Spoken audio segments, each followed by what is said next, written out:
আব্বাজি আমার সোনা মানিক আগিয়ে চলুন। এমন সমাতে আপনার 13 তারিখ দিনের বেলাতে একটি সন্তান জন্ম নিয়েছে কাবা ঘরের ভিতরে, যেটি আমাদের এখন কিবলা, তাকে আমরা বলি কাবা, ঠিক না? কোন দিকে কাবা?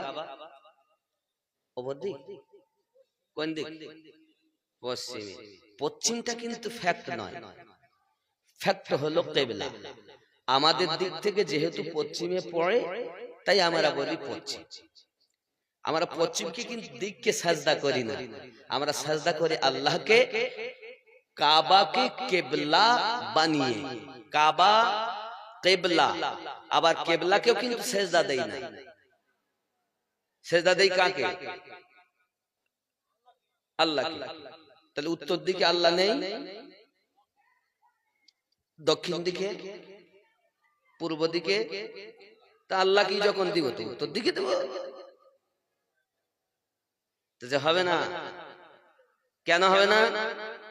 বলে বাচ্চা যখন জন্ম নেয় তাকে আতুর ঘর বলে, বলে না? একটা প্রচলন আছে না?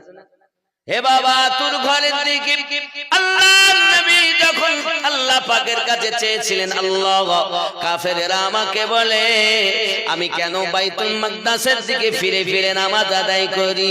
আল্লাহ গো, আমি মুহাম্মদ সাল্লাল্লাহু আলাইহি ওয়াসাল্লামের মনের আশা, আপনি যদি কাবাকে কিবলা বানিয়ে দিতেন আমি নবী বড় খুশি হয়ে যেতাম। আমার আল্লাহ পাক বলেন, হাবিব আপনি যাতে রাজি আমি আল্লাহ তাতে রাজি। নবী আমার যাবে থেকে কাবাকে কিবলার কথা উল্লেখ করেছেন আমার আল্লাহ পাক আল্লাহ তাআলা, তবে থেকে কাবাকে আমার নবী এবং উম্মতের জন্য কিবলা বানিয়ে দিয়েছে।